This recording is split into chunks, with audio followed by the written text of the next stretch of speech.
Maging akin ka lamang. Isang akda mula sa panulat ni Miss Honey Hearts. Ang ika-4 na kabanata.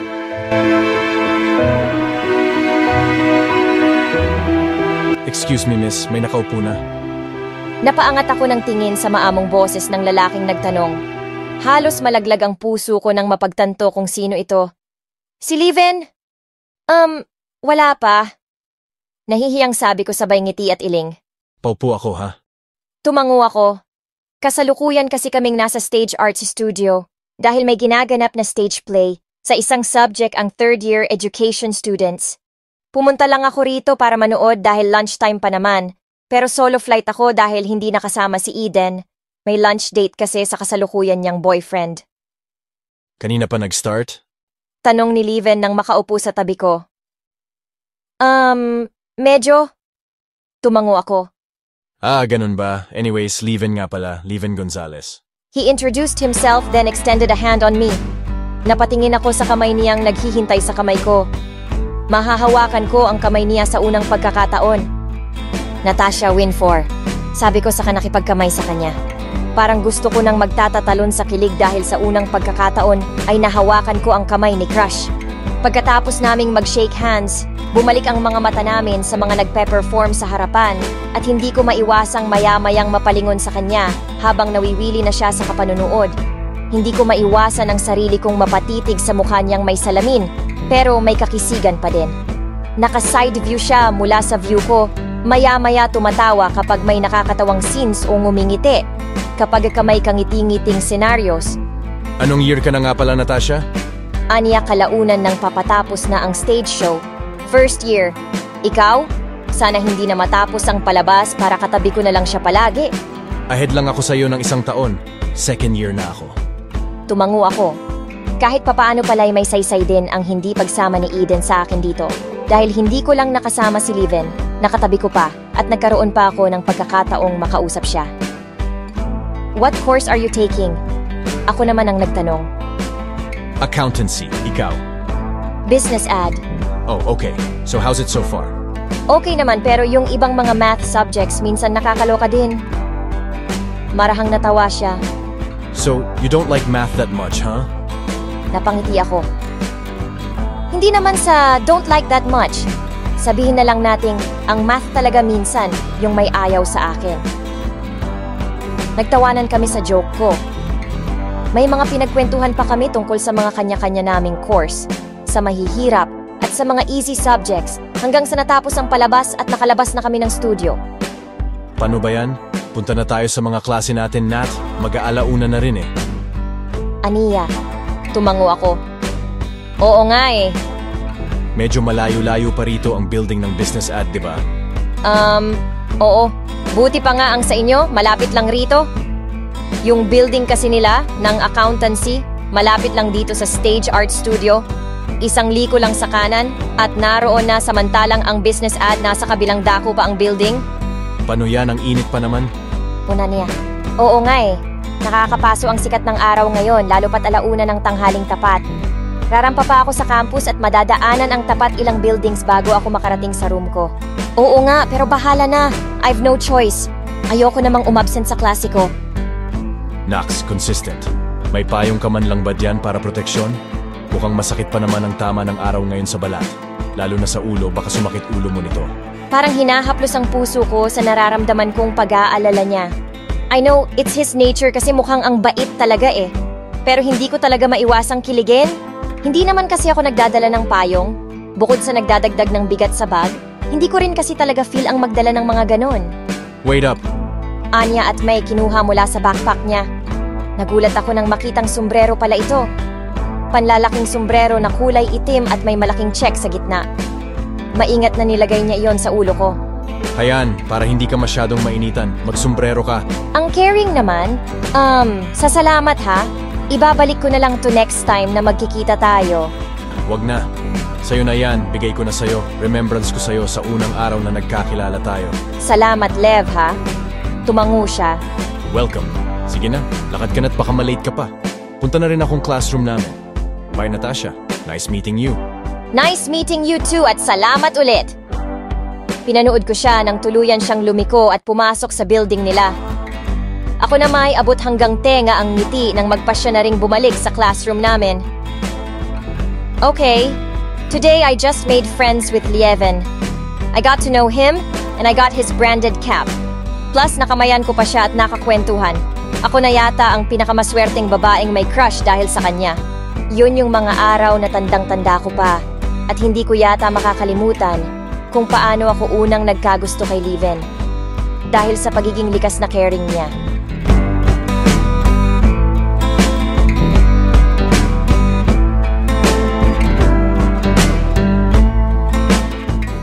Napangiti ako sa salamin nang makontento sa ayos ngayong magla-lunch date kami ni Lieven, katulad ng ipinangako niya kagabi sa akin nang tumawag siya.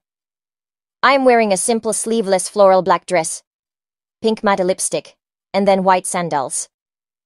Kinuha ko ang puting sling bag ko sa bedside table at bumaba na ng grand staircase para lumabas ng bahay. At makaalis na, makapunta sa restaurant na napagkasunduan namin ni Lieven. Natasha, may lakad ka? Salubong sa akin ni Kuya Xander nang makababa ako. Nakapamulsa siya, naka-gray pajamas at white na t-shirt. Mukhang wala pang planong pumasok sa opisina niya sa kumpanya namin. Yes, Kuya. An important appointment with a very important person. Nangingiti kong sagot. It's with Lieven again. Siguradong pahayag niya. Alam na alam din talaga ni Kuya eh. Masiglang tumango ako.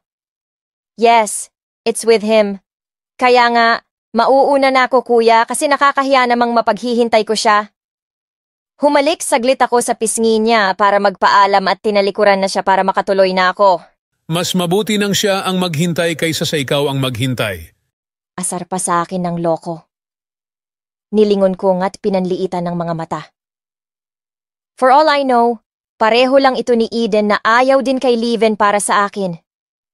Ewan ko ba kung anong nagawa ng huli sa mga ito, para ganun na lang kung tutulan para sa akin gayong ako nga, si Lieven lang talaga ang gusto ko magpakatanga at magpakamartir man ako sa paghihintay. Natitingnan din niya ako kagaya ng pagtingin niya sa long-time ex-girlfriend niyang si Farah.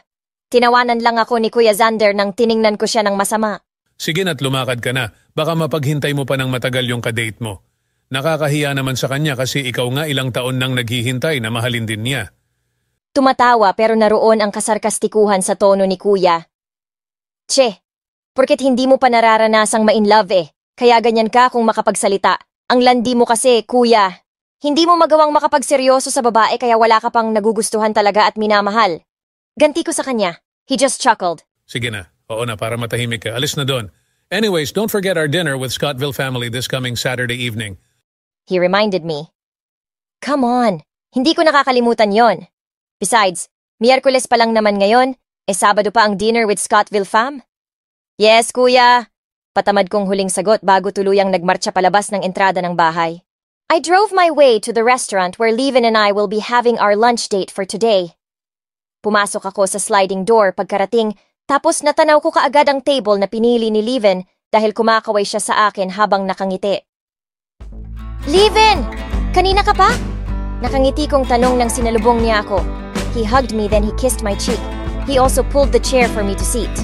Medyo pero hindi naman masyado. May pumuntang waiter sa amin para kuhanin ang order namin. Tapos ilang sandaling paghihintay lang ay dumating din kaagad ang mga pagkain namin. Where are you going after this? He asked me while we're eating our meal. Sa company. May mga ichi-check pa akong papers ng sales namin from the last 6 months. Tumango siya. Ikaw saan? Sa bangko, to work like you. Napangiti ako at nagpatuloy sa pagkain. He has his own bank and it's going even more wider now because of its branches anywhere in the Philippines. He's rich, but that isn't the reason why I love him a lot. I love him a lot simply because he's caring and I can see my future with him. Maganda na sana ang takbo ng lunch date namin. Everything seemed to be perfect, but not until I noticed he's busy with his phone, taking glances on the screen every now and then. I heard you'll be having partnership with Centres Commerciaux de Scottville, one of the biggest malls worldwide, especially in European countries. I nodded. Yes, actually, this coming Saturday. Naputol ako nang tumunog na naman ang cellphone niya at nagtipa na naman siya ng ire-reply sa kung sinong ka-text. Pakiramdam ko tuloy, kasama ko siya dito. Solong-solo ko siya pero hindi ang buong presensya niya. Dahil kahit magkasama kami, busy pa rin talaga siya sa iba. I'm sorry, ano ulit yun, Nat? Anya nang matapos malamang masend ang reply niya sa ka-text. This Saturday, we'll be having dinner with Scottville family to talk about the partnership we are offering towards their international business. Sabi ko na lang kahit sira na mood ko. Tumangulang siya at muling bumalik sa pakikipag-text habang ang laki ng ngiti at hindi na halos napansin ang pagkain niya. Ako na may tahimik, na lang na nagpatuloy sa pagkain habang marahang nagdadabog. Ako ang kasama niya, pero ang presensya niya wala sa akin. Naalala ko tuloy bigla kung paano rin ako unang nabigo noon sa kanya noong mga college pa lang kami. He's here, Dan, he's here. Natataranta ko habang naglalakad kami sa pathwalk ni Eden isang araw. Sino? Anya. Si Leven? Nginuso ko sa kanya ang papasalubong na si Leven. Hindi pa malamang kami napansin ng lalaki dahil nakatutok ang mga mata nito sa cellphone at abala sa pakikipag-text. Oh? Sabi lang ni Eden, Act normal. Just act normal, Nati. Huwag papahalatang masyado kang natataranta sa kanya. tumango ako tahip-tahip ang malakas na kabog ng dibdib. Excited kong hinanda ang sarili ko sa papasalubong na si Leven. Naalala ko din bigla ang sombrero niyang hanggang ngayon ay nasa bag ko pa din at pinakaiingat-ingatan ko. Anong ginagawa mo? Yung cap niya. Kailangang makita niyang suot ko ang cap niya. Siyempre, dahil best friend ko si Eden, ikinuwento ko kaagad sa kanya ang lahat ng mga nangyari sa stage art studio noong araw na nakipag-usap si Leven sa akin at binigyan pa ako ng sombrero. Dali-dali kong sinuot ang Nike na sombrero na bigay ni Leven sa akin tapos inayos ng maigi ang buhok ko. Okay naman ba sa akin? Hindi ba pangit din? Conscious kong tanong sa kaibigan ko. Shit! Sana may salamin man lang para matingnan ko mukha kong suot ang sombrero ni Leven. Baka mamaya niyan mukha pala akong bruha sa kap niya. Nakakahiya. Dapat magandang-maganda ako. Natawa si Eden sa akin. Relax, Nati. Bagay naman sa'yo eh. Talaga? Tumango siya para siguraduhin sa akin ang sinasabi niya. Malapit na talaga si Leven hanggang sa mag-angat na siya ng tingin at malawak ng ngumiti. I smiled back at him. Oh, my heart. Magiliw na lalapitan at sasalubungin ko na sana siya, ngunit nalaglag ang pangako nang nilagpasan lang ako nito, tapos niyakap ang babaeng nasa likuran namin. Si Farah. Automatikong napatingin ako sa likod. Leven smiled sweetly at the lucky girl, then they intertwined hands. Naglakad na sila palayo. Pakiramdam ko pinagbagsakan ako ng langit at lupa sa sobrang pagkapahiya at lungkot.